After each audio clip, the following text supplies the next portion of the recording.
You're listening to The Watchers, a show where two women from opposite ends of New Jersey occasionally invite a man onto the show. Hell yeah. We're very selective. I think we've had... It's like once every 6 months. I think we've had... I think Marlon is number 4. There's no... Wait, no, 5, right? 5. Is Geth? Oh, right. I wasn't counting Don't forget Geth.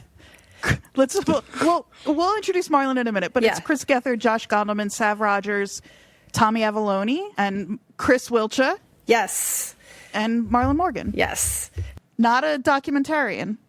No. But Marlon is the host of... You didn't introduce yourself yet. Oh, And I didn't introduce myself yet. You're right. I'm totally... We get This to is go classic first. male. Classic male behavior, just taking over. That's right. We should tell folks before I even say my name, it is 7:30 right now. They know what evening Watcher sounds like, and it's this. Yeah. But I'm Andrea. And I'm Jodie. We watched season 3 of Somebody Somewhere. Yes, we did. Yeah, and we invited someone on. I told him he was here to talk about Somebody Somewhere season 3. The truth is more of this is like a reverse intervention. It's like, I think you and I need some help. Right. And so I brought the most qualified person I could think of. Yeah, you're here to deal with our mom issues. That's right. Just FYI.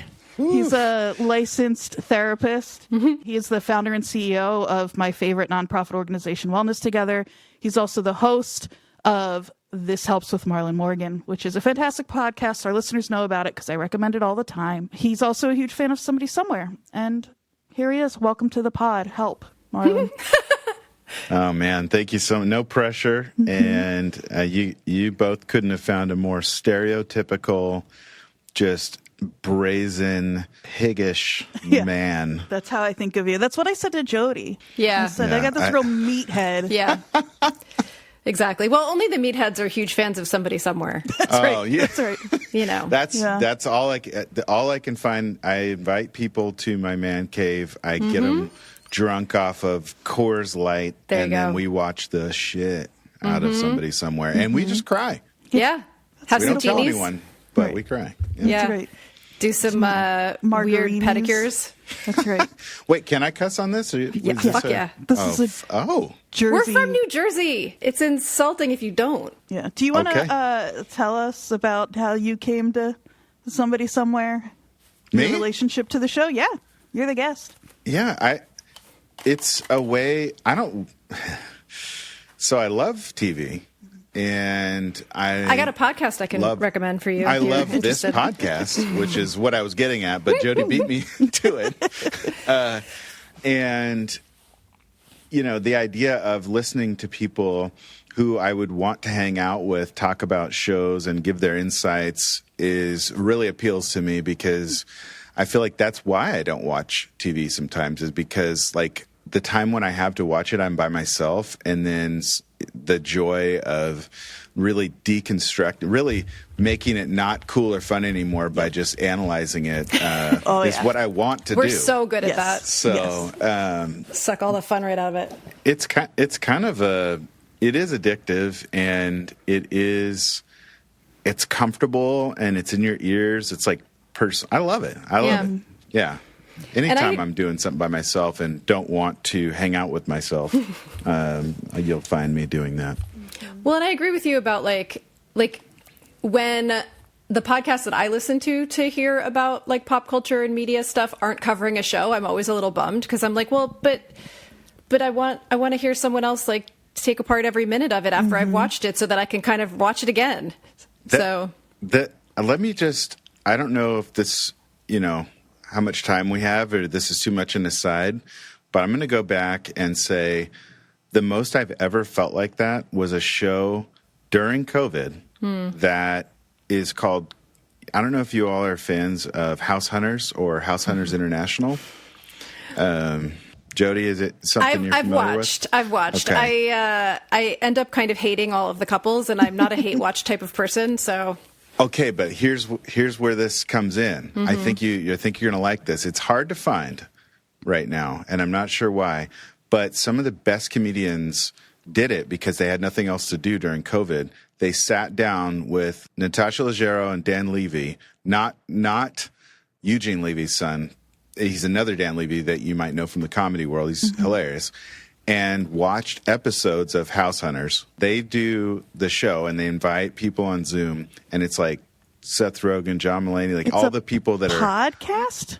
It's not a podcast, but it is they watch the show and really also hate the people, but they talk about it and they're professionally I don't know how hilarious. I don't know this. What is it called? Comedians on couches watching House Hunters. My COVID podcast sort of thing that saved me was a little podcast called New Jersey is the World, hosted by someone named Chris Gethard, who you may have heard of. Hell yeah. I'm surprised you both let me on, having only been in New Jersey a few times. I know. Yeah, I know. It's hard, but I told you we really need help, and Yeah. you're the only therapist I know who I probably wouldn't have to charge, so. I'll do my best.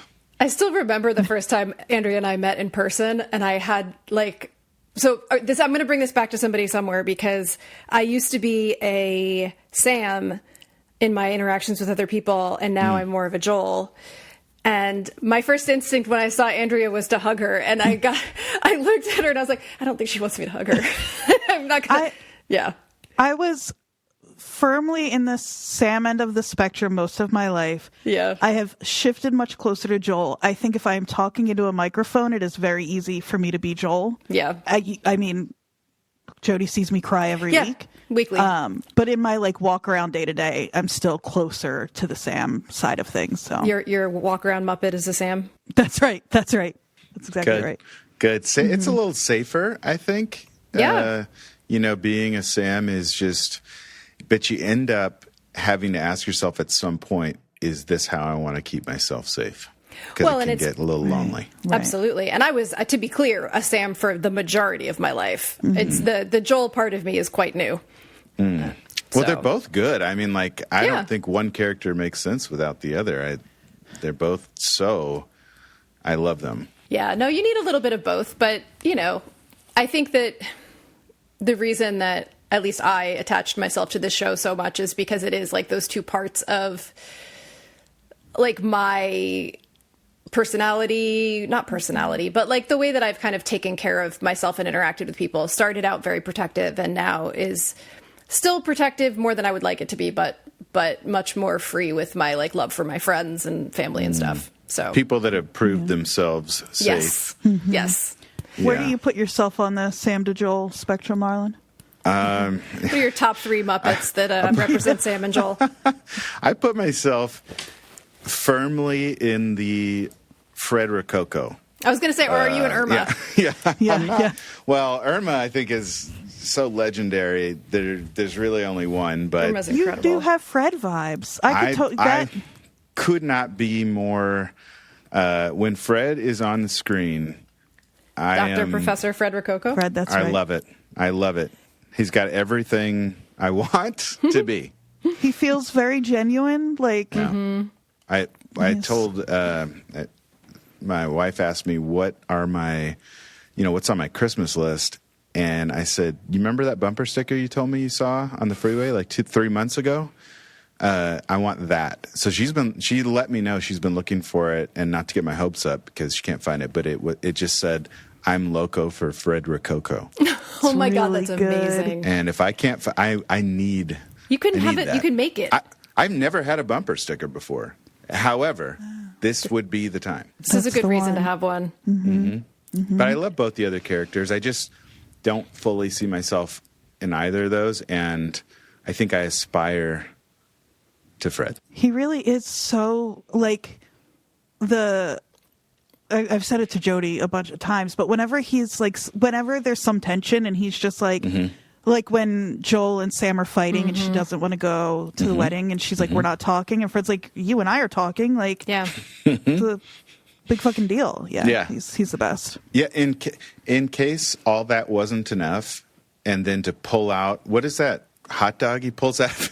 Oh my God. It's like a bagel dog or something? What was that? Oh, yeah. I don't Yeah, know. even that's with a specific Midwestern It must be, right? thing. Yeah. It almost felt like a pretzel, like a Wetzel's pretzel hot dog. I think that's kind of what it was. Yeah. Okay, I wanted it, and then I was also like, okay, that's it. That's me. Yeah. broccoli. You know what? The only tension I have with this show is with his wife and Susan. the way she's giving some real Carol Baskin vibes. Speaking of COVID, I was like, is this? It's like a Hillary Rodham Clinton Carol Baskin, Whoa, and I'm like, that's so specific. Those are the two feelings I had. It's funny because in season 2, she's not kind of, her only role is just to sort of like be a surprise that Fred is with her and then be a part of the, wedding planning. And she's generally pretty pleasant in season 2. And then season 3, immediately, she's just kind of a drip. Yeah. And it's not even just Nice. the like looking out for Fred, like, cause sure, like I get that, you know, she wants him to be healthy or whatever, but she's a pain about it. And then when she says to Sam, like, I don't want you to bring Fred down with you. Yeah. Oof. Gross. Well, and I had forgotten about the dinner party, or not dinner party, the Thanksgiving that's right. scene. She's shitty at Thanksgiving, where she's too. like digging into Brad's past. Real quick for our listeners, season 1, we gave a pretty lengthy and in-depth discussion of the characters and the casting. Season 2, we gave an episode-by-episode breakdown. I think for season 3, we're just kind of coasting on vibes. I think we want to talk more about sort of how things end up and also our feelings. And the character arcs and stuff. Yeah, because I do feel like, so maybe to set the stage a little bit, like season 3 seems to be, so we talked about how season 1 was about this like discovery of this amazing friendship. And then season 2 is sort of if you see the whole series as like a 3-act play, like season 2 is the rupture and the conflict and they come back together at the end. And season 3 to me feels like, where it's like Sam is healing and we see her healing, even though it's painful. And in that healing, she's becoming sort of a support for the people around her. And therefore they are able to be more vulnerable around her. Yeah. And so like we see Joel going through it. We see Trisha kind of getting chlamydia, all Also sorts going of through the it. natural Yeah. progression. Yeah, Really. exactly. Yeah, divorce, Of a character chlamydia. arc. So, but no. That's really, Jodie, I feel like that's the most insightful, description of this character arc that I've heard. It's actually helping me recap the show because I haven't watched it for a while, but that's awesome. Yeah. I've had a lot of therapy. Like a lot. All kinds. Incredible. I've tried them all. But anyway. Incredible recap. No, but my point is that, like, I do think that they definitely went into season 3 thinking it was the last one. Like, I don't think that they really thought they were going to have 4. And I so think you can feel that. You can feel it. And it's a quieter season. It's like, and it's a quiet show to begin with, but it's a quieter season. Like, it feels like the goal is to give Sam some hope and some, like, security, maybe, in her friendships. And to see people like settle just enough, not settle in a bad way, but like settle themselves just enough that we can kind of imagine them going on You with can their feel lives. at the end of this that they're going to be, I mean, it's the thing that Joel, he says it more than once, but like you can feel that they're going to be okay. Yeah. And in a way that is really, I think, encouraging. Yeah. I don't want to get too far off, but while we're discussing, whether or not things carried through to now, like, are Joel and Brad still together? I mean, oh, the kids thing. I know. I have how important, Marlon, is it because I loved Brad. It seems to me that kids are a really important thing for most people in whether or not to have them. And it was so important for Joel. What have you seen? Well, it's hard. I think it's such a perfect balance of me not. That's the one question that I have that I don't feel like I can answer right away at all. Mm-hmm. And I think selfishly, I want them to be together, even though it would mean some sacrifice, really, on both sides. Brad has to put magnets on his fridge, and Joel has to never have kids. It's sacrifice. Totally even trade. Yeah. Well, I think what Brad has to do is become more flexible in general. And if he wants someone like Joel in his life, then he needs to get it together a little bit. Like, I don't want to take sides fully, but except for the appliances on the counter thing, I think he can just kind of hold firm there. Yeah, that seems reasonable. I don't know if, I can't pick sides. I don't.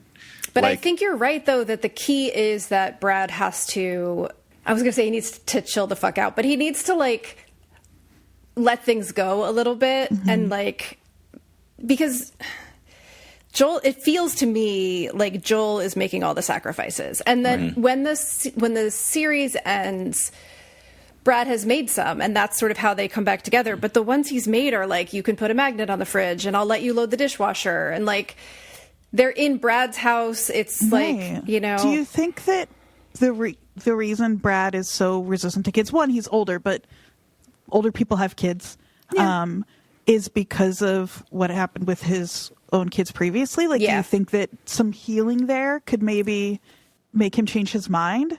It doesn't sound like it's been resolved. We don't hear too much about it, but it sounds like, his ex-wife, like, kind of blocked him from having a real relationship with them for the most part. And you can't really come back from that easily. It takes a long, like, if that rupture happens when they're kids, like, there's a lot of stuff to do to make up for that lost time. And it doesn't sound like that's what happened. So, yeah, best case scenario, I would hope that they could do that. I think, it's hard for me not to inject my own thoughts on this. And I know that this is a podcast, Marlon. Well, we have two boys. One's 12 and one's 3. They're very cute. And we had a lot of discussion as to, okay, it's getting kind of late in the game here. What are we thinking? I'm going to have,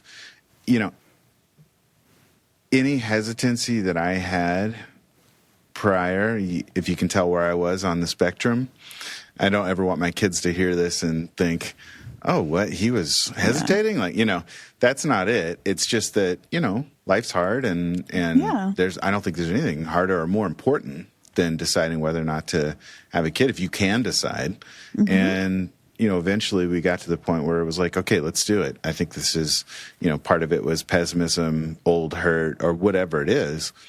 But having my 3-year-old now, I can't even talk about him without, what a fool I would have been to try to protect myself there. And in some ways, it was my wife that helped convince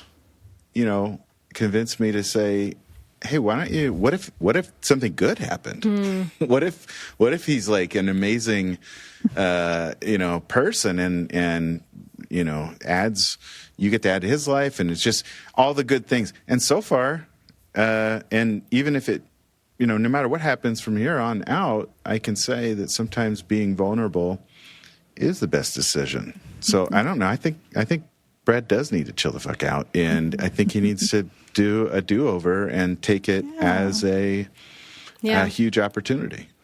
I will say, like, this is every now and then Andrea and I talk a little, maybe too much about our personal lives, but like my dad, I was the do-over. Like, he had a first wife and 2 sons, and he was an alcoholic and like kind of pieced out on them and was pretty shitty dad, I think, for a lot of that. And, alcoholism's a disease and whatever, but like they still had a terrible experience. And then doesn't change their experience. It's whether it's disease. Yeah. Exactly. And so then he got sober, met my mom in AA, which we're not supposed to do.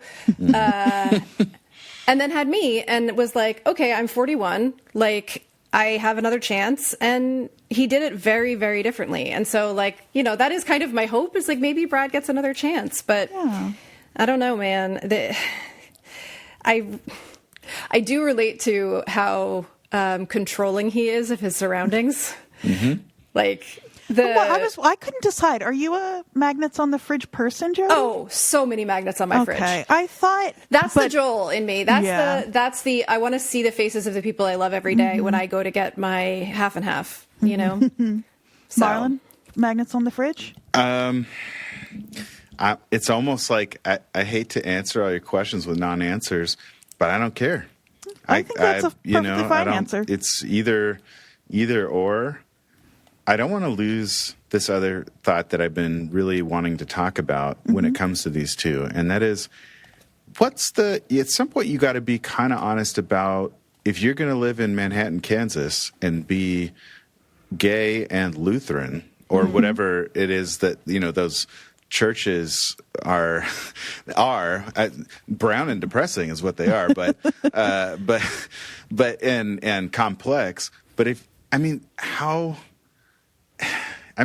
St. Louis sushi. It's that singing. Like, there's all kinds of weird things about Brad that Joel kind of knew going in, but some of those, I just don't think there's that many Brads out there. And I think Joel, it's important for him to go to church and to be who he is. And to, so it's like. And Brad does accept him for who he is. Like, every time we are led to believe via television mechanics that Brad's going to sort of have a huge problem with something Joel has done or said, like, he has this understanding of who the person is that he's invited into his home, and just kind of like their conversation when when Joel comes home and says he doesn't want to go to church with Brad anymore. He wants to go to a different church. And Brad is so, for someone that's still quite repressed and sort of like controlling, he's so good in that moment. He's just like, well, that makes me a little sad,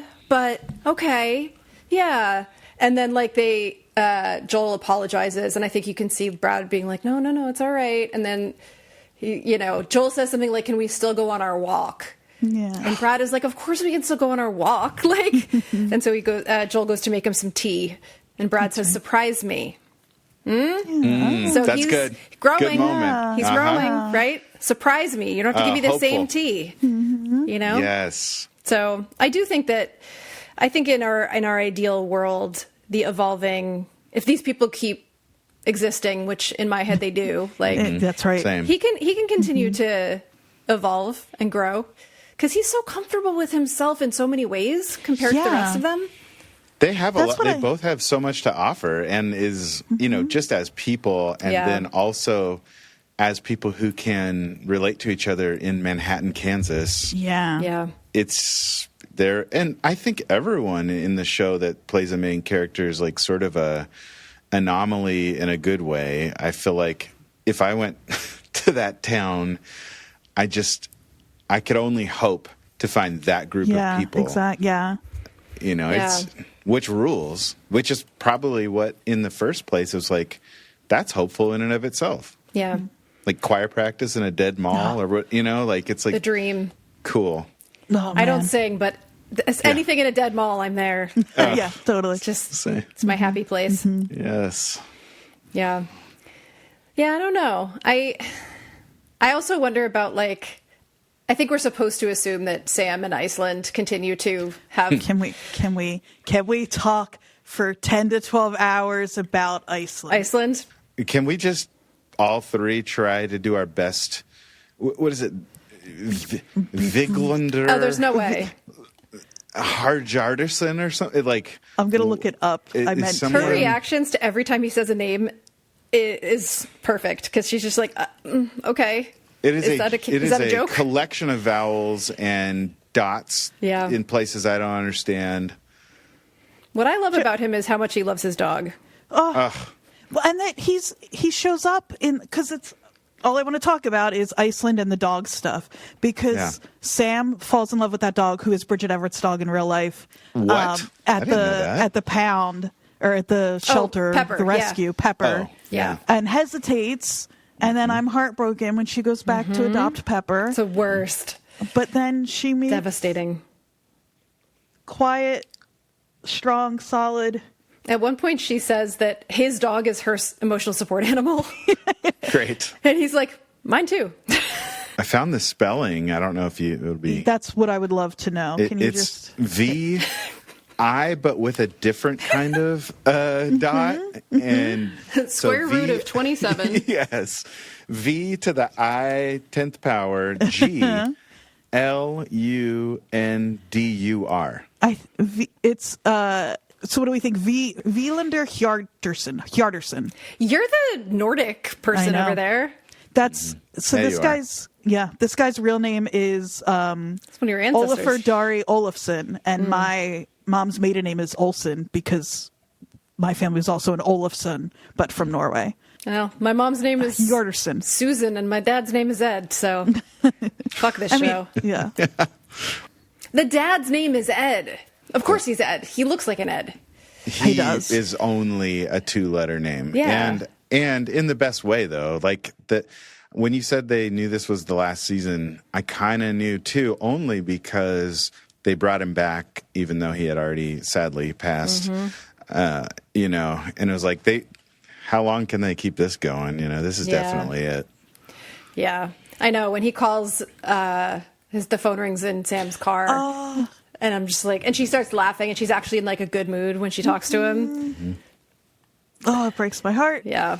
Have we talked more, you know, speaking of Sam's mom, how much did you all cover of her so far? Because we needed a careful hand here because Jodie and I have very similar, complicated. To be fair, I think we did a pretty good job. I think we talked about, so I don't know if it was the first season or the second, where we talked about her sort of, I think it might have been season 1 where I brought up the fact that like I appreciated how the show managed to make it clear that she is not the disease of alcoholism, and that there's like a version of her without it that is a much better version.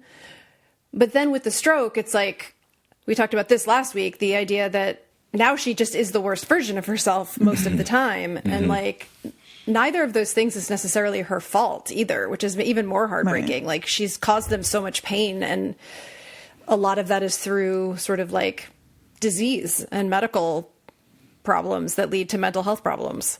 So part of the pain she's causing is having a cool name and being kind of a terrible a Mary Jo needs to be a great MJ. Totally. Like, I know. MJ. Like, it was always like, why are you, what? Yeah. No, she's, and you know, with all due respect to all Susans or whoever.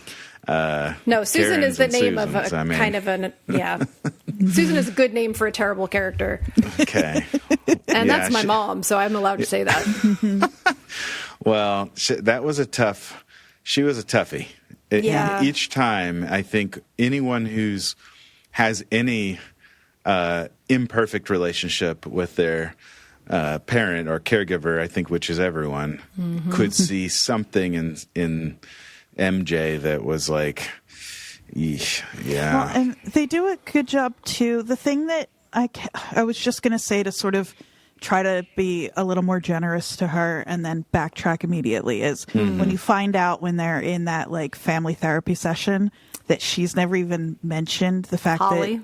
the fact of Holly, that she has a daughter who died. And that's really sad that she felt like she couldn't talk about it. But the thing that makes me so mad is when she's talking later to Sam and Trisha about it, and she says, all I keep thinking about is how I messed up with all of you. And it makes me crazy that it's more about her and what it, than like, it's not about the kids at all. And so it's really hard for me to feel kindly. I don't think anyone's wondering what MJ's thinking at any point. I think we all get a great, clear picture of that. The thing I think that really, I don't want to speak for you, Andrea, but I'm going to. I think the thing that we talked about last week that really got to both of us was less about her as a person, not entirely, but the addition of the caregiving role of the daughters. That was just like, Jesus Christ. Because, I mean, Andrea and I both are primary caregivers for our own mothers. And it's just like, Jesus.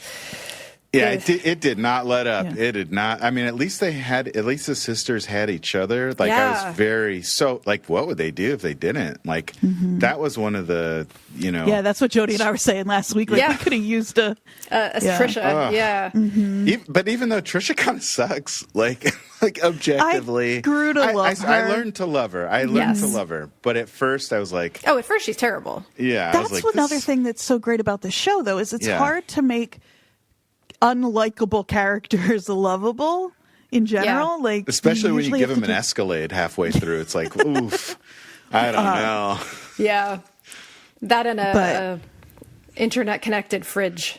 I forgot about that IoT Yeah. fridge and just being so unnecessary and weird. Well, and her whole like it's funny, they managed to save her like ambitious country club lady turn at the end, because she ends up like producing a cancer fundraiser for one of the like billionaires she meets there. Yeah.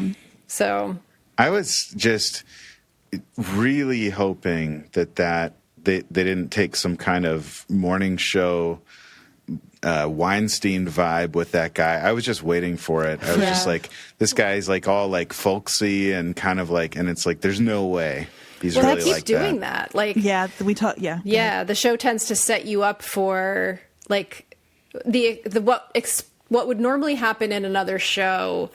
There'll be like a setup for something like that, and then it won't go in that direction. It won't have the like the other shoe won't drop. It'll be which is kind of nice, because it keeps you more present in watching the show when it doesn't follow the beats you think it's going to, and then you kind of sit up and are like, oh wait, what? Okay. Is that just us as pessimists, though, like waiting for that shit to happen, or is it because I feel like there's some people watching that. And I they're just like, watch a lot of fucking TV. I am an optimist, Marlon. this guy. Well, yeah, exactly. I hate to come on here and start acting like I know everyone, but I can say for myself, I know there's other people watching that are like, oh, you know what? Rich people are nice. Yeah. That's true. And this proves it. Right. And they're just, Right. It's like, well, that's a good point. That's true. No, I'm an optimist about most things. Maybe not about billionaires, but that's just humanity. Is like when a human can do whatever they want. Like that's the true test of like, yeah. Right. because I think it would be for anyone. Yeah. Not to let anyone off the hook. No one should have that much money. No. It's not normal. No. Yeah. Speaking Good. I'm of, glad I found a way to take us off track and like a real dark. let's just, Well, the rest of this is going to be us taking down billionaires. Yeah, I'm in. But so, I don't know, what do we want to, oh my God. I do want to talk a little bit at some point about Joel running into that guy, Brett. I feel like that's Oh my God. the bully. Yeah. Let's talk that about was it a now. toughie. That was The a high school toughie. bully. Yeah. Oh my God. Yeah. I mean, this whole season, Joel's, did I say Brad? I meant to say Joel if I didn't. But I think you said Joel. Brett, I did. Okay. Yeah, Well, that's the bully's Joel name, and right? Brett, yeah. Joel Yeah. and Brett. I Yeah. Okay. didn't know if I'd said Brad, but I said whatever. Anyway, point being, But you know what, Jody? I think anyone can give you some grace for mixing up Brad and Brad Brett. and Brett. Yeah. Yeah. Well, it's funny. Bridget Everett's brothers are like Brant, Brett, and Brad or something. Like everyone in her family has a BR name. Anyway, Great. distracted. B. Arthur has a BR name Good. too, kind of. Good. Thank you. It's great, Thank you. Dorothy. Picture it. Yeah. I know Picture it. that's not That's her. right. Okay, ADHD is fun. So my point was that Joel's emotions are like, the tears are always just underneath his eyelids in this whole season. But it really like moved me the way that he reacted when Brett came up and tried to apologize in the church basement, where he tried to be like stoic about it for like a second and then he just couldn't and he started to cry. And I was like, yeah, like show that pain to this person, Yes. you know? Like it was not the reaction that I would have expected Yeah. in a TV show, but it felt like if that actually happened, you might not be able to not cry, you know? I did not know which direction that was going, and the sweatiness of the whole interaction was perfect. The church basement was perfect. It just called in all of the things that. And I felt like it was healing in some ways, but then did you at all feel like you kind of didn't want Brett to get healing from it? A little bit, but I also felt like, looking at it after the fact, I thought it was interesting that like Joel had that reaction in that church basement when he was in a place where he didn't feel comfortable with himself and he was feeling very like out of place. And later on he runs into him Brett and his wife in the parking lot. And it is after, Brett has apologized. But I think the real difference in his reaction is actually that he has spoken up for himself with Brad and said, like, I don't want to go to church here anymore. I want to go to my church. I want to see my friends more. And he's feeling more centered and more comfortable in himself the second time he sees him. And he smiles. Yeah. Love that. So part of it is the circumstances in which he ran into him the first time, I think, where he was feeling very out of place to begin with. All these men asking him about sports. That was really, it's so weird. I'm just like, how do you choose? I just really admired, Joel and Brad for sticking around because of they could see their relationship with God superseding the relationship with like regular effed up people, and just like it was the whole idea of that, and that it didn't happen in season 1 because I was waiting for that like the whole time. Like you walk into a church that looks like that and it's like everybody knows you're gay, and like they were just being cool about it. I was like, when is this going to be a thing? And they waited till I think a moment I was finally thinking it wasn't going to happen. And then it was really healing. I think it was the best time it could have happened. You're right, because of everything else that was happening. But just the idea that they knew themselves beyond, like, it's one thing to be openly gay in a small town that is, is whatever. But it's another thing to fully participate, be yourself, and know that you believe the same, things at some level, but not the same things at others. I don't know if that makes any sense. No, but it does. It totally does. I think, in the show and in real life, Jeff Hiller has said, like, there was no way he could hide. Like, Joel, yes. Someone like Brad in this show can manage to look like or act like or be like, a quiet man that is not suspicious in that way, right? But Jeff Hiller / Joel, like, they do seed it in the first season where he gets a rash from his interaction with Pastor Deb because he's nervous, and he talks about his being bullied in high school a little bit then, but it doesn't really come up again until we see him run into Brett in the church basement. Yeah. But yeah, I think that, the most sort of homophobia they face is the church ladies giving them like really tacky pride gifts. That really kind of like they're trying, well-meaning homophobia. Yeah. That was rough. That World's was a best rough dad. Yeah. Or dads. Dads, yep. Yeah. Yeah. It seemed, I couldn't tell, Well, and Sam was like, what the fuck? I know. I really love that she calls that out. Yeah. For sure. Because it does happen. We do see later on when Joel says something about how Brad was a little upset that he had talked to Sam first about the church thing. And it's like, there are parts of Joel's life that Sam is going to get more than Brad. And like, it reminded me so much of things I've learned in therapy about how you can't get everything from one person, no matter how important they are to you. Great. Yes. Such a good reminder, and so much pressure is relieved when no one you is meant to be everything to someone. Right. You can't do it. No. And if you try to do it, that becomes its own unhealthy, cycle. And just Brad's kind of like assumption that because now they're partnered, that that default should shift is not. Well, and I think that's sort of the radical thing of this show, which is that like by the end of season 3, we realize that's not going to shift. Sam is the default. Like he loves Brad and he wants to be with Brad, but like Sam is his like. I almost called her his constant. For you, you're gonna make me cry about 2 things at once. I know. It's a skill I have. He says you're my person. Yeah. I don't know if you watched Lost, Marlon, but yeah, I did. It's been a while. Penny's been a while. It's nice. Stained. Aaron Lewis. Yeah, it's totally divorced from the actual. Great just reference. In here. Okay. But it's like a Aaron Lewis now a like incredibly like alt-right country knew it. music person. I didn't know, I but could I have knew. called that one. Yeah. But like, yeah, who wasn't? Like, you kind of have to be, I guess. Yeah. But anyway, go ahead. Desmond and Penny. Penny is Desmond's constant when he's time.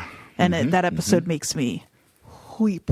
But I just love the idea that like your friends can be your constant, and it doesn't preclude you from having like a partner in addition. A family can look like anything. Yeah. It can make it better. Yeah, In that's fact, if he right. just had Sam, he would, his partner, that his constant was more like Sam, he would need a Brad. Yeah. I think, because like Brad's going to know, like I Yeah. said before, like the things that Brad knows about being who he is in that town, Yeah. Sam's not going to. No, She could try. 100%. Brad can sing really badly, very loudly, and Sam can't find her breath for most of the series. Yeah. Metaphor. Yep. Great one. Woof. Yep.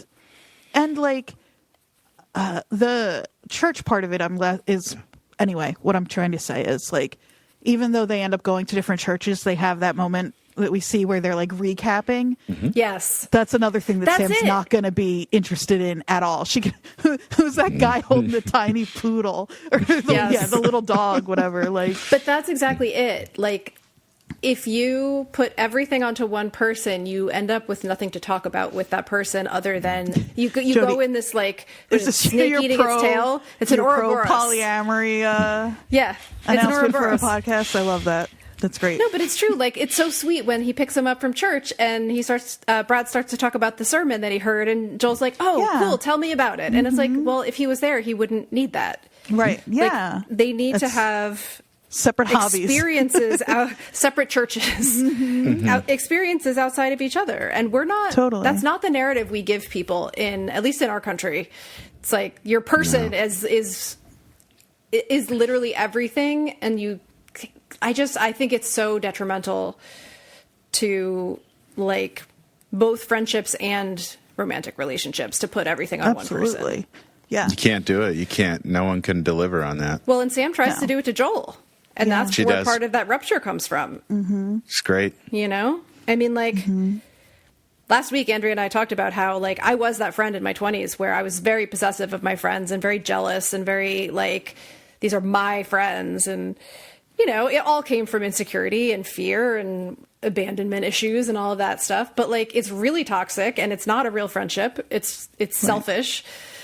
And so like, I really reacted quite strongly to this time around watching Sam do that to Joel and watching him try to like manage it poorly.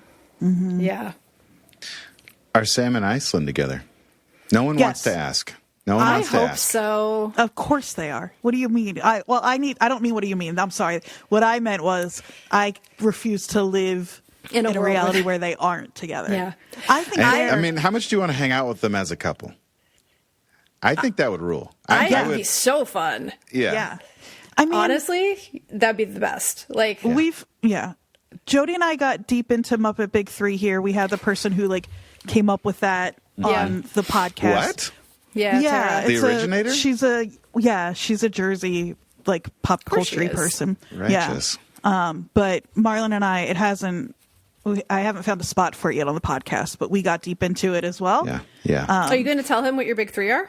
Oh, I did. Yeah. Marlon Okay. has a really good big three as well.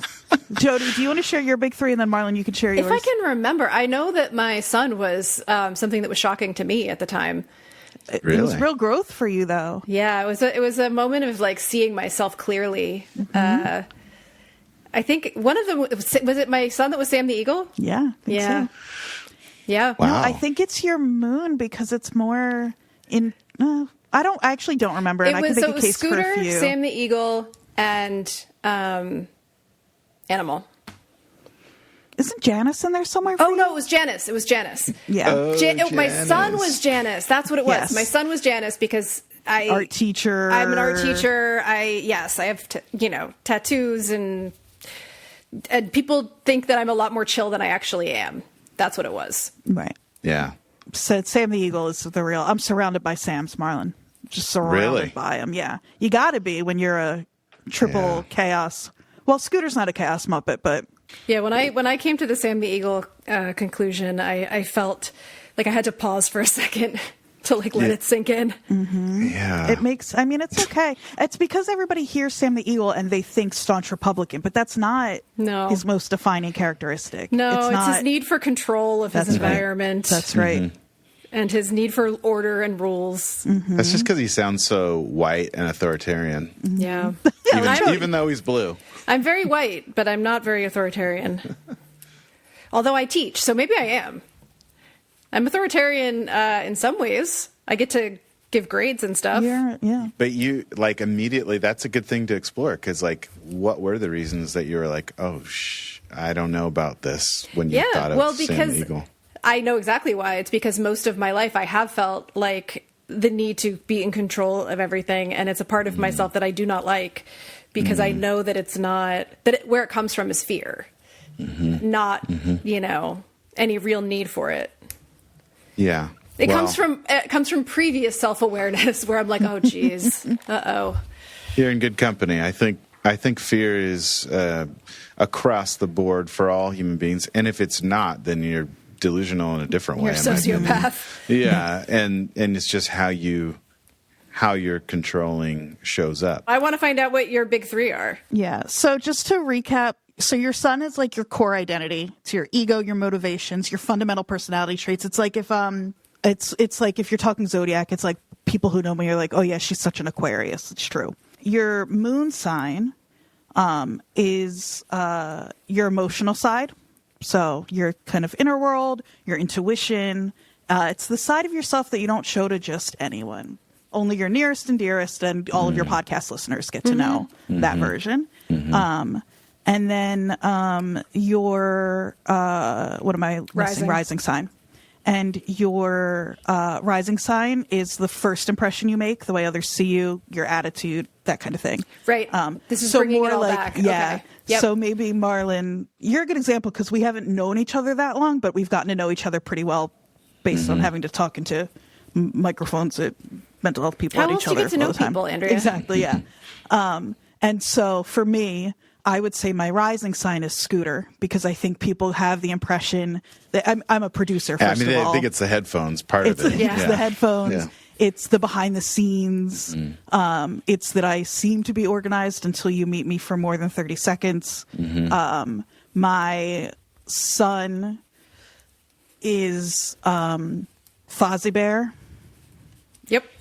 Big round head, jokester, very waka waka. I have a TikTok I have to send you that I saved for you. Wow, that's my love language. Thank you. You're welcome. I saw it at like 3 a.m. and I didn't want to send it to you, though you were probably awake. I was awake. 100% I was awake. I know. Don't look at me like that, Marlon. And my moon sign, though, is 1,000,000% gonzo. I'm like a little weirdo. Absolutely. Not sure where I'm from. Literally don't know my parentage. Yeah. And it's the part of me that's like, that I'm like a little more guarded about, I think. Yeah. That's what it brings it all back now. Yeah. My rising sign was Janice. Yeah. It's definitely Sam, Janice, and Scooter. It's just a matter of which one goes where. I know that I seem to most people, I think anyway, more chill than I actually am. I think that's the vibe I got from you first. Yeah, Marlon, do you want to share your big three? Focus up, Jodie. You gotta really lock in for these. I'm locked in. The one I gave you before. Are you going to give a different one? Are you going to give a real one now? I feel bad because this would be like my third time being like oppositional, and just kind of giving a different option than not playing by the rules, which maybe you should just give them. But what I told you before was Dr. Teeth of Electric Mayhem. Of course. Yes. Qualification unneeded in this company. Thank you. I just, for the listeners, just in case. Yeah. And then the other two were also Dr. Teeth. Triple Dr. Teeth. Yeah. And I do have in my home office an actual Dr. Teeth on the keys. Tickling the ivory, if you will, behind me. Yeah, just like this office, I have the Y2K bug, but in that one, it's Dr. Teeth. So very good. And you're outside of the box thinking it reminded me of what my third one actually was because it wasn't Scooter. What was it? I went outside the box. It was Wendell from Emmett Otter. You're right. Wow, I can't believe. Oh man, I'm getting absolutely shown up right now. I'm not remembering Wendell. Wendell was the porcupine who played the jug in Emmett Otter's Jug Band Christmas, which is the Jim Henson joint from like 74. We take him very seriously. My favorite here. Christmas movie of all time. Watch it every year, multiple times sometimes. And Wendell is just a chill porcupine that likes to sit around and play the jug with his friends. And just Is there anything to the whole, prickly exterior? A little piece bit. of that? He looks prickly, and he is a mush. Okay. He's a little mush that just wants to play music with his friends. And he's a little slow sometimes to catch on. Do you have a more honest answer, or does that feel like your honest answer, Marlon? I could make a case Triple Dr. for Teeth. Yeah. I could make a case for it. I think I was trying to be more vulnerable in my moon/emotional side. I think that might be a Kermit. I was wondering. Yeah. I think I think growing up, I felt like, because I'm trying to go like watching the Muppets growing up. Who did I think was like the most normal? Like, who did I think? Like, right. Though that makes sense that they did that. I think it was Kermit. I could see. Kermit's a sincere guy. And the Muppet CEO, like, it's true. Yeah, that's true. And he seems to, and I hope this is true in my life. He seems to do it because he believes in it. He knows his why. Yeah. And Totally. that's what guides him, even when other people, or other. You're gonna make me cry about the Muppets. It doesn't take much, but I'll do it. Even when Charles Grodin or some other weird, Elliot Gould comes in and tries to, change things, Kermit isn't going to change. Not even when it comes to the love of his life, acting a certain way. He can still love her, but kind of just also. And sometimes he needs to run around waving his arms around in the air and scream. Totally. And he feels like he can do that. And he can. Yeah. I know how we got here. I was just trying to remember, and you just made me think of it. It's because my Muppet theory has always been that in any successful relationship, you need 100% between the two. I don't know how the math works. Chaos and order. Yeah. So if you are a full chaos Muppet, you need a full order Muppet. If you're somebody balanced, you've got more wiggle room there, but it has to, the scales have to even out. And I think Sam is full chaos. Yep. And Iceland is full order. And so I have hope for them. See, I thought you were going to say that Sam is full chaos and Joel is full order, which is not the case. No. And that is why they need other people in their lives as well. Yeah, I think that's more about romantic relationships, or not even romantic. It's more about paying bills together and deciding what goes. Functioning. Yes. Functional family. Yeah. I do love that in this season, Joel comes and poops at her house.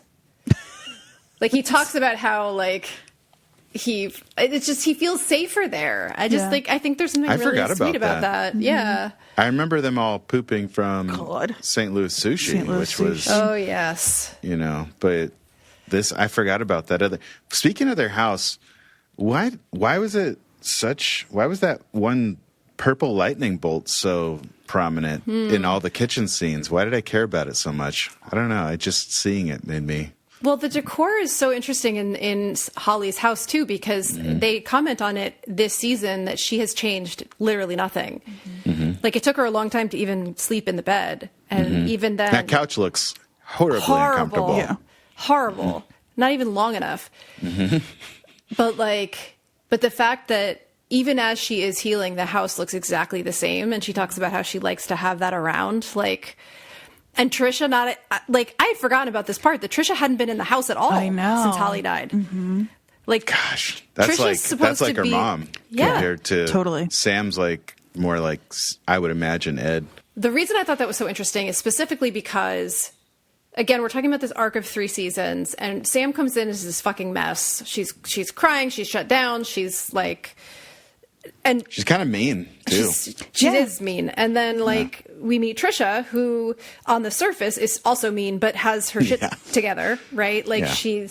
And as Sam gets her shit together, Trisha is a little bit allowed to fall apart. And then we realize she's just as fucked up as Sam if she can't go into her dead sister's house at all. Yeah. Like, she's just dealing with grief in a different way. Maybe more, though? Yeah. Right. Yeah. Yeah, because at least Sam has dealt with the fact that Holly is dead. Like, she's cried over it. She's been in the house. She's, you know, that scene where she gives her the necklace. She gives Trisha Holly's necklace. I was like, oh my fucking God.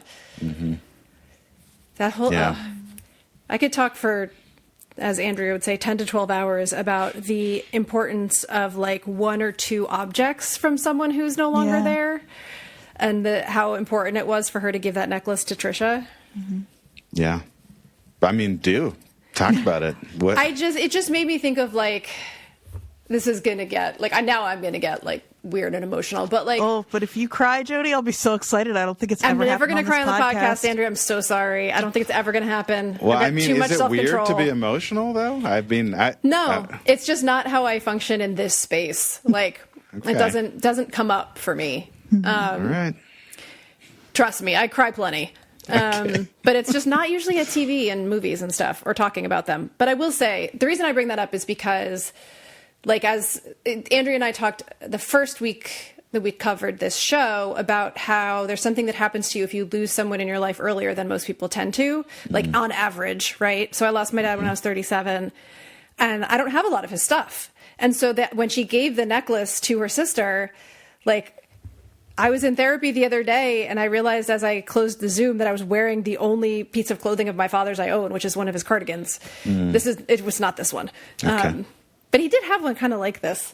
Anyway, all that to say, like, might be finding some other things out about it, your clothing shopping. But I just think that it's interesting that Trisha is the person who maybe changes kind of a decent amount, but in our estimation and our view of her, changes the most. I think, because like, I didn't like her at all in the beginning. I like her a lot at the end. But we also realize that she is not just like maybe like a little fucked up. She's like as fucked up as Sam about the whole thing. And a lot of that, I think, comes from her jealousy of Sam and Holly. Totally. Yeah. Yeah. Relatable. She's evening things out a little bit with with how she's able to outside now. Sort of her marriage is not keeping her, all the things that she was using to feel in control. Right. She doesn't really have, and it's kind of cool. Her kids at school. Yeah. She's divorced. She doesn't have that business. Well, and it goes back to that whole thing of like, if you put all the weight on one thing, when that thing goes away, right, you got to figure it out. Right. And her marriage, it looks like, was that thing. Yeah. Even though, or just the idea of marriage, maybe, because I'm not sure how. No, you're right. How emotionally supportive that was to me. The actual marriage was a lot of him playing video games on the couch and her making pillows in another room. Yeah. With pockets full of unexplained cash. Yes. What else? What else are we forgetting? Like, there's a few things I know, I'm flipping through I had a few things. I just want to go kind of lightning round and then see if any of this is interesting to both of you. And I'm going to list it out, and then we can either go back to one of them or none of them. But a few of my things that stuck out was Sam's truck. Just absolutely, I've never seen a more incredible, I've never seen an automobile since Knight Rider play more of an important emotional role. Yeah. Yeah. And that was just absolutely incredible. Is it a Ford Ranger? I thought it was, but now I was, it is. I was questioning myself. It's like a turquoise, like 2003. I shouldn't question myself. No, just, it's one of my special interests is knowing cars. Well, I think it's like the actual Edge edition, and I'll talk about it with you all day. My first car was a Ford truck, but my friend, who kind of reminds me of Sam, he's a man, but he drove the same car but in white, and it was a Ford Edge, and it was hilarious because like the idea that had like an extra word after what it was, like calling it an Edge, it literally had sort of rounded bump, like more rounded features, but then it had nothing power. It was all like no power locks, no power anything. So it was like, we always used to call it Ford Edge of Luxury. It was like right before, it was like the edge of like the lowest one. Okay. So the truck. Yeah. Oh, I'll see. The problem is you got me talking about cars. My first car was a Ford Tempo. Oh, that's a good one. Did it have the automatic seat belts? I feel like a lot of Tempos. Oh my God, have I those. forgot about the auto seat It belts. did stall and turn itself off at red lights, though. Was it? Let me guess. Was it white with burgundy interior? No, although Okay. I definitely had a friend who had a Ford Escort that was white with burgundy interior. No, it was black with blue interior. Okay, that's much cooler. Pretty sick, yeah. Yeah. Lots of bumper stickers, of course. Oh, people need to know. People driving down the street need to know what you're thinking. The cops need to know I might have weed in my car. Oh, Yeah, yes, exactly. that's so helpful for them. Just, trying to make life easier for people. I'm trying to think, do I have any hanging chads? Do you have any hanging chads, Jody? I was just flipping through this to think about it. I think that Sam on the date with Iceland, I just keep coming back to, maybe because I watched it again today, but the idea of, I was having a conversation with a friend of mine last weekend about how she and I are both like, get very overwhelmed with noise in crowds and things like that, and like have a trouble focusing. And we were literally talking about this while at a party, the two of us in the corner, sitting next to each other on chairs, like having a conversation. And we were talking about how at a party that it's either that, or if there's a pet, we're in a bedroom with the dog or the cat. Like, it just makes such a big difference. But I do. But how about her little list, though? The list. Her list of is topics amazing. to talk about? Yeah, I feel like I do feel like the area where we do need to talk more about what did we feel like when those two were hanging out? I watched it. I watched it like this. Like, I was so I don't know what I don't even know what the word is for it. I wanted it to go well, and it was like watching like they were both so they felt nervous like real people. I think that's what made it hard. Is that it felt so genuine. The whole show felt pretty real Yeah. to me. Yeah. But But I that also- especially was We talked, Andrea, last week or the week before about one of the special things about Fred was the way he dealt with Sam's dad. About how careful he was to understand what infrastructure Ed had, and Yeah. what he was capable of and not capable of, and not push you're a past good that. steward of the land. Exactly. Yeah. And I think that Iceland has some of that with Sam in the Totally. date, where he literally, when she tries to run, he's like, let's just walk. He says, let's just walk and see what happens. and see what happens. Yeah. No Oh. pressure on it, you know? That's the inside of the podcast for me, Jody. I had not picked that up, and I love that you brought Rococo back in for Always. that, and the dad, Ed. I mean, of course, obviously a Muppet version of himself to begin with, and lovable, and so Iceland was sort of the dad also. Right. Yeah. I think. I absolutely see Sam recognizing, or maybe unconsciously, Yeah. the stability and sweetness and safety of her dad Right. in Iceland. Totally. And like the care for the land. He's talking in that walk about how he's planting things because the soil needs a rest, and it is. love She's him. like seeing the quiet. Like, Ed never said anything either. Like, he You didn't have to. Yeah. You knew what to expect. Yeah. The best. Yes. Yes. That, also, what was that book Iceland was reading at I that was one just point? going to say that. Holy That's shit. I just wanted to read Tell that me book. What was book? that? It was all yellowed and like the perfect like patina. And if you never will. know. Yeah. Oh, I man. We think don't it's know. probably a book he's read a whole bunch of times, and it's some sort of like, Farmer's Almanac from like 1942 about, Seed manual. Or Yeah. some shit. Yeah. I or assumed it it's was some like obscure like Norwegian philosopher. Yeah, exactly. That's, okay. Yeah. That No feels, one's heard of. That's that seems right. Yeah. That was my thought. It looked like it was like taken straight from a Nordic cottage Yeah. in the dead of winter, and just like sort of crinkly from the being near the fire. Yeah. And Pages he are all dried out. came Yeah. there for school, he said. I love the idea that he looks like a farmer bear, whatever, but then is also just like probably quietly the smartest person in Manhattan, Kansas, Oh, for Well, sure. and the way he like observes Sam and Trisha, like when they're trying to find the septic tank and he's just sitting there with the dog on the porch watching them, like, he's listening and observing everything that's going on. Like, and when Trisha yells at him for not texting Sam, and he just sits there and takes it until he has an opening and then is like, I did call her and text her. What now? Yeah. Great. Yeah, no, Iceland is amazing. I do, speaking of Iceland, just want to talk about the bar scene at the end when he walks in and sees Sam singing.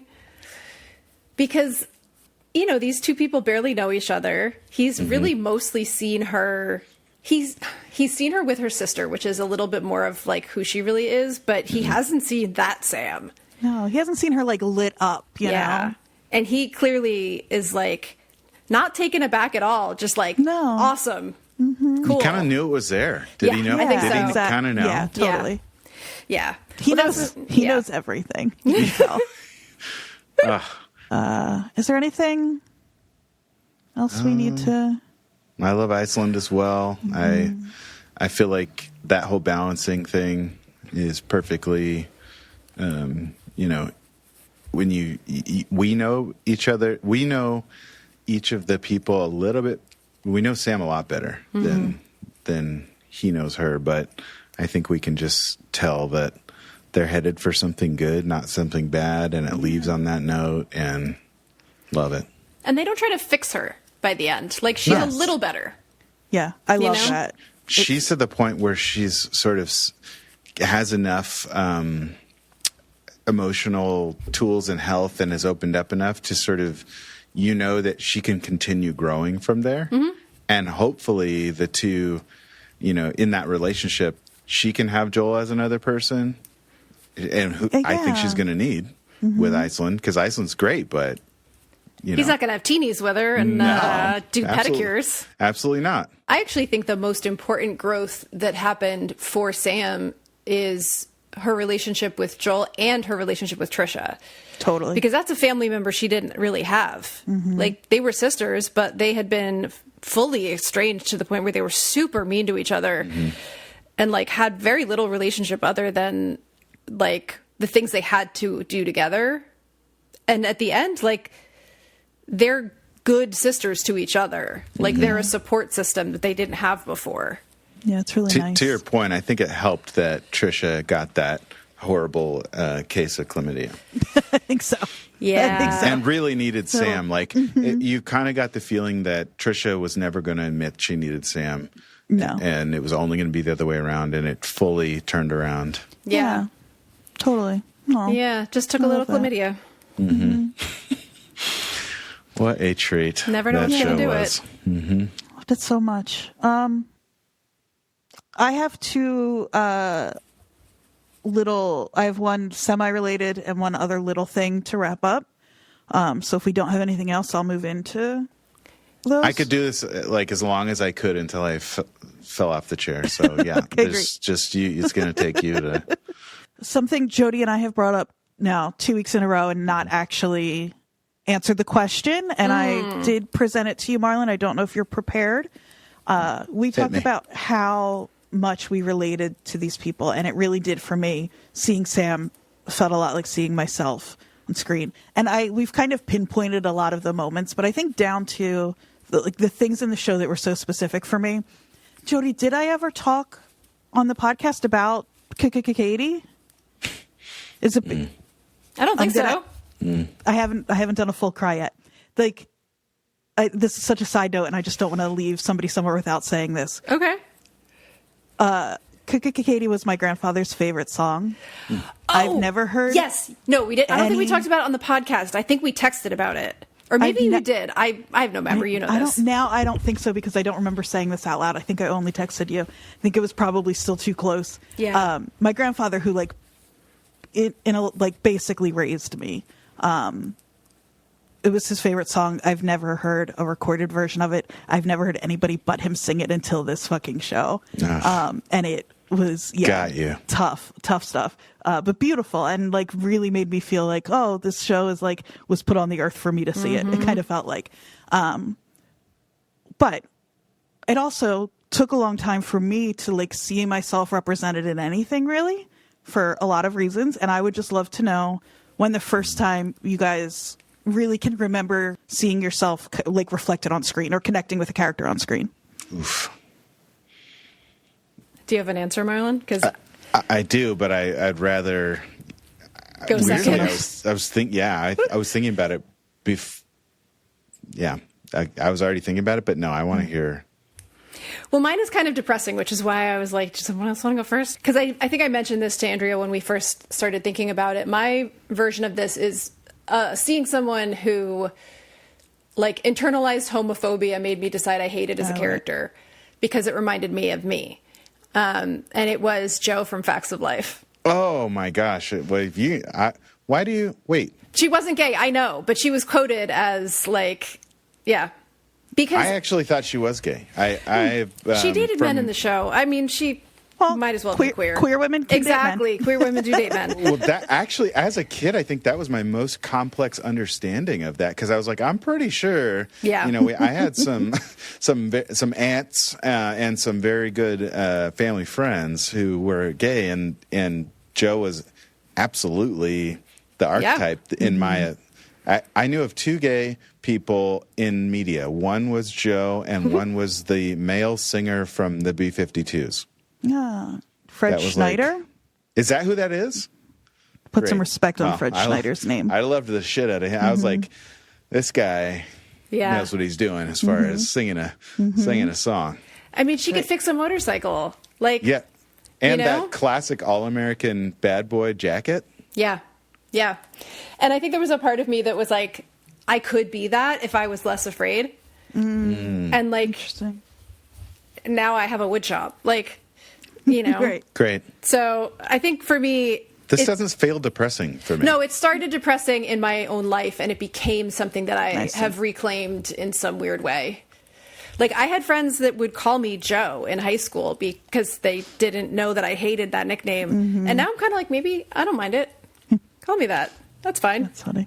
So, what are your motorcycle skills? 0, but I can identify basically any car just from it like passing by in 3 seconds on the highway. So there's that. I love that. We can come back to that. I mean, and I do refinish the tempo furniture. Is a good one. Wow. So it ended up being a way, or at least, like I said earlier, archetype for you to consider, and then like, how do I feel about this part of myself? And in some ways helpful but difficult. Well, because I think it's an indicator of how much I truly hated that part of myself for a long time, in that I had this weird unnatural reaction to a television character where I was like, I fucking hate Joe. Why don't I, like, it's a TV character. Scary. Yeah. Yeah. It's like, why do I hate this so much? And it's like, you just, when you think about it later in life, you're like, oh man, that poor kid. Mm-hmm. And Joe, Andrea, yours was, did you go? I have a couple of little ones, but none that are really that, maybe until like an adult. But Ramona Quimby, she's from a book though. But 100% Ramona Quimby, hell yeah. That counts. And this sounds like a joke, but Gonzo, like as a kid, immediately. Yeah. I think that's a common one. I think anyone who sees Gonzo is like, I'm like, there I am. Yeah. Yeah. I'm weird and I'm pretty cool with it. And again, I'm weird. I don't know where I came from. Yeah. I was going to say I've got, you've had a lot of chickens. Yeah. I did grow up I had chickens when I was a kid. In the school bus. Mm-hmm. These are things I know about you. That's Pet right. raccoon. Camilla. Yeah. That's right. Yeah. Yeah. That's the South Jersey. Mm-hmm. We didn't have chickens we did have chickens raccoons. Yeah. But we didn't make them pets. I don't know if Marlon knows. I don't know that those things have ever come up, that I had a pet raccoon as a kid. No. And chickens. We had chickens. I didn't know you could do that. I thought it would attack you. Oh, no, not if you raise them from a baby. It's just like having a bigger house cat. Worse house cat. Yeah. First time. Okay. I grew up with high cholesterol and a single mom eating a lot of fast food. Single mom doing her best, just going to school full time, working as a nurse full time.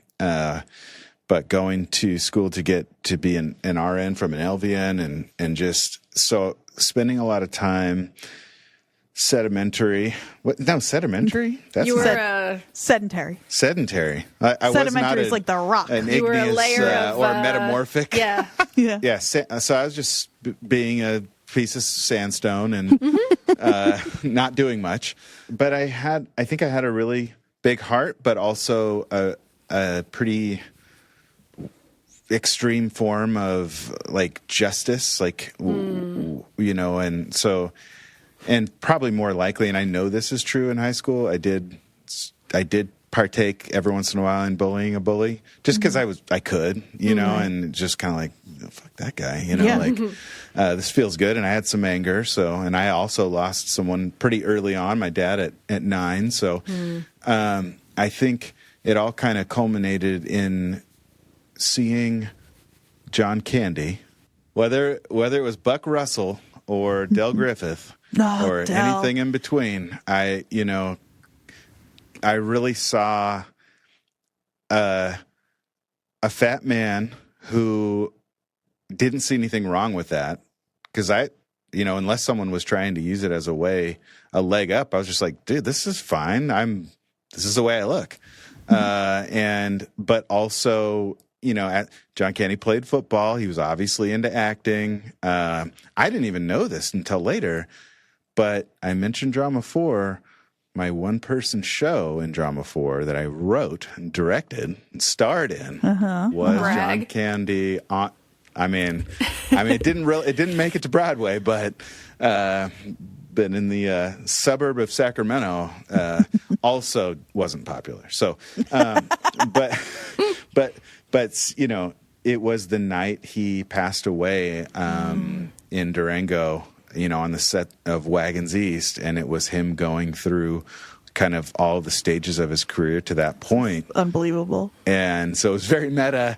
Do you have it somewhere? Yes. Marlon.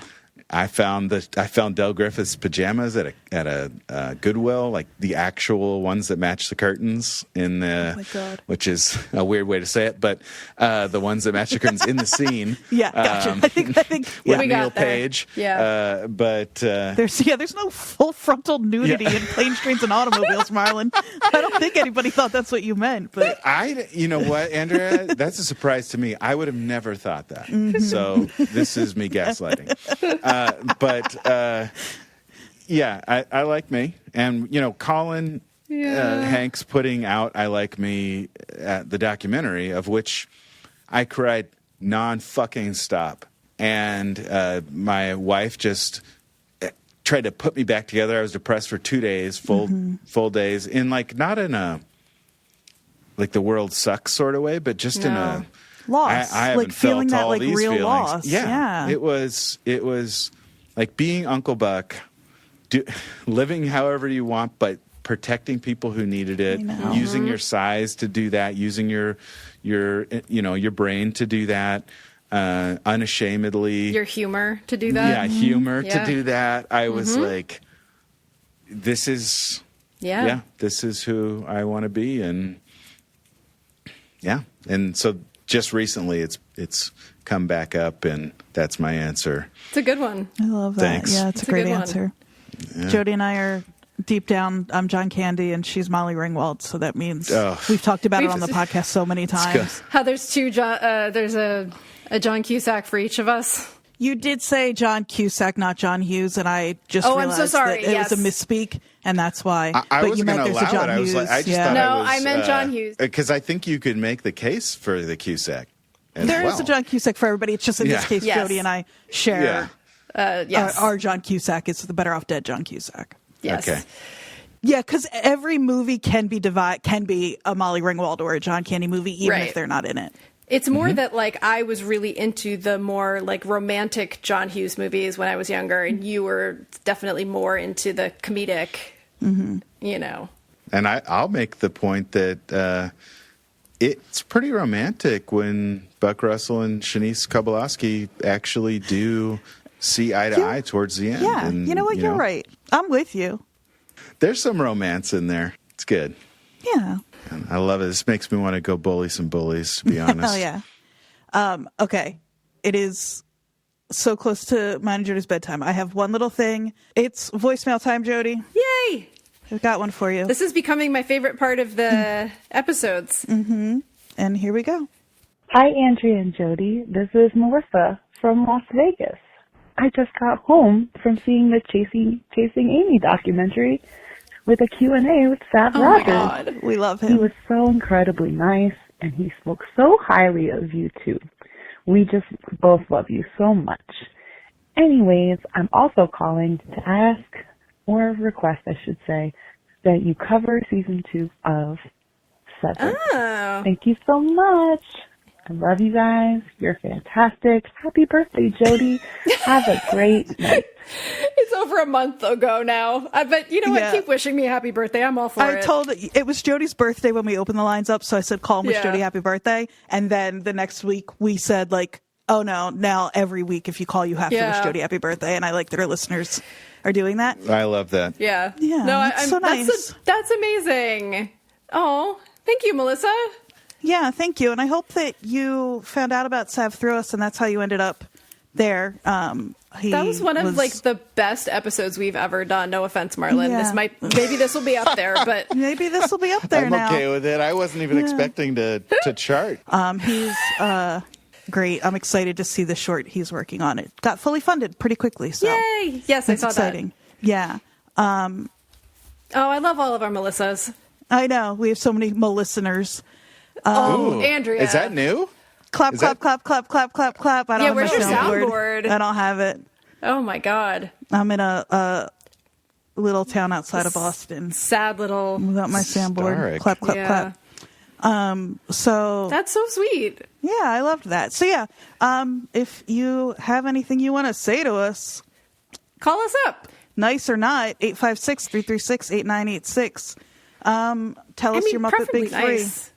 Would love to know your Muppet Big Three. Marlon, thank you so much for joining us for Talking Somebody Somewhere. Yeah. This has been a dream. You want to tell folks where to find you, what they can do to keep up, all that. First of all, I can't believe this all came together, whereas I could talk to both of you for this amount of time about something that, frankly, The best show. Yeah, it's in my top 3 shows of all time. So Well, I'm so glad you said yes. I know you're a busy person with a lot to do, so it was very kind of you to make this time for us. Well, it's an absolute honor. I love the show. I have started to really cherry pick some episodes, including the Planes, Trains, and Automobiles show.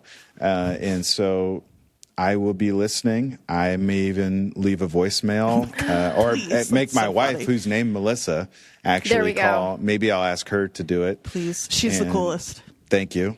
So she can be a listener as Amazing. well. And yeah, you can, if you want to hear me talk to folks from the mental health field, or sometimes we have politicians and sometimes we have comedians. We have all kinds of people who care about mental health and who want to come on and tell you what helps them so that we can all feel better. That's right. I think, please listen to This Helps. And you can. I'll link to it in the Okay. show notes. It's genuinely a really great podcast. I'm not just saying that because I helped make it. I'm not only the producer, I'm also a member. Andrea, and I think your listeners are going to know this. I don't think you would work on a podcast that you thought sucked. So No. that's Absolutely the not. only real compliment that I'll take is the one I know is to be true. But thank you so much for having me on. It's been such what a great hang and time. Yeah. So hopefully we'll see you again. Come back anytime. Should we talk about what we're doing next week? Yeah, I'm excited. I am too. I wasn't sure that this was going to be the thing, but ever since the latest episode, I'm kind of like, yeah, let's talk about this. Yeah, I feel like we've gone not back and forth isn't the right word. It just took me it felt like something we probably would want to do, but I wasn't Right. quite there yet. And I think we'll tell people what it is eventually. Yeah. I think you and I both just watched the most recent episode and decided Yeah. This is the thing that locked in. Well, and it might have been the Jeff Hiller of it all. Well, hold on. Should we? We can just tell them it's not a secret. We do this every time. No, but I mean, like, should we leave Jeff Hiller to be a surprise for people who haven't watched the show yet? Well, it got spoiled for you on Instagram. That's true. So, okay. If they're as big Jeff Hiller fans as we are, they probably They'll know. That's a good point. But we're watching Somebody Somewhere again. We're just going to watch that for the rest of time. That's fine. And we're going to watch Pluribus. We're going to watch Pluribus. I'm really hopeful about this show. Yeah. And I think, so it's got a lot going for it already. Obviously, Vince Gilligan, Breaking Bad, Better Call Saul, Ray Seahorn, who's incredible. Jeff Hiller pops up in the most recent episode. It's got a Latin title, and I took 4 years of Latin in high school. So it's visually really interesting. Yes. Well, Vince Gilligan is an obsessive about that stuff. Yeah. And they're just like every episode, there was at least one thing that popped for me that felt in conversation with things we've talked about before. Yeah, totally. And so just, the episodes are less than an hour. I feel like they move fast too. They move so fast. Just get caught up by next week and we'll chat about it. It is an Apple TV show, right? Mm-hmm. But yeah, you could do what I do, which is pay when I'm watching a show and don't pay when I'm not. Yeah, exactly. Cancel in the meantime. But yeah, I think visually it's super interesting. I think the concept is, at first I thought it was maybe a little too cute, the concept, but I think they're complicating it as they go. Totally. And I think that's what's making it more interesting to me.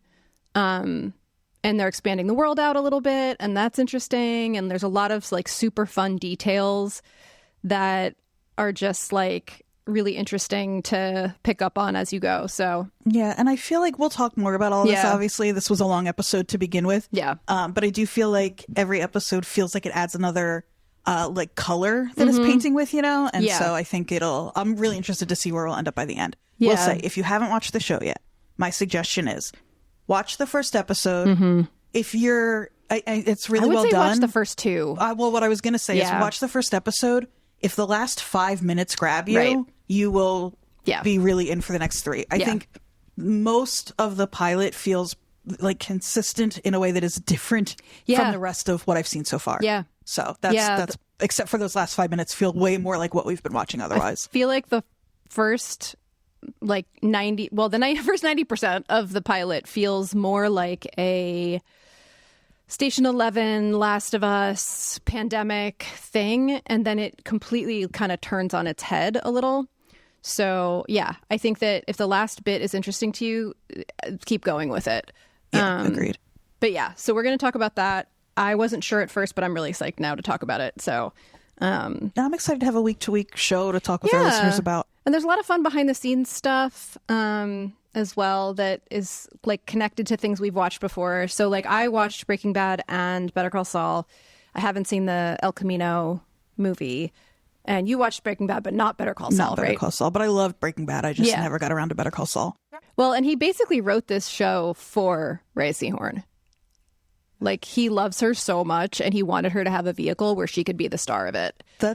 I love that. Yeah. I love to know that. Okay, we're getting way into this. I know. We'll talk about this all next week. Jodie and I met Charlie, everybody. That's all I wanted to say. Big news. Yeah. Yes. She's in her room right now, but she'll come out to say goodbye. Yeah, we're talking to you from the future of what you just heard and the past of what time it is right now while you're listening to this. We're in a liminal space. My head a little. Charlie is here with me. Yes. Okay. Well. Yeah. And now I'm coming to you from the future of that last punch-in, but the past of your future when you listen to this. And I'm here to say that Jodie and I recorded that right before we took our holiday break. And at the time we thought we were going to divide Pluribus in half, but we're up to episode 5 now, I think. Tomorrow, episode 6 comes out, I believe. And there's a lot to dive into. Just in these last couple of episodes, it feels like it really has opened up, and the sort of mystery going on is starting to come into focus a little more, which is raising more questions. And I don't know, I'm having a really good time watching it. And so we're actually going to break it up into 3. So next week on Tuesday, we're going to shift to Tuesday's at least I'm going to guess until Yellow Jackets comes out, but we'll keep you posted on that. But so just the first 3. So you've got a little more time to spend with each episode. And so when we come back on Tuesday, we will cover, like I said, the first 3 episodes of Pluribus. I really do think it's so cool and so fun, and there's so much to talk about. And I can't wait to dive into it with you. And the last thing I wanted to say that Marlon and I forgot to mention is every episode of This Helps ends with a segment called Marlon Helps, which is just Marlon and I chatting, answering some question that was either left lingering from the conversation with our expert from earlier in the interview, or something that's been on my mind, or listeners can also submit questions.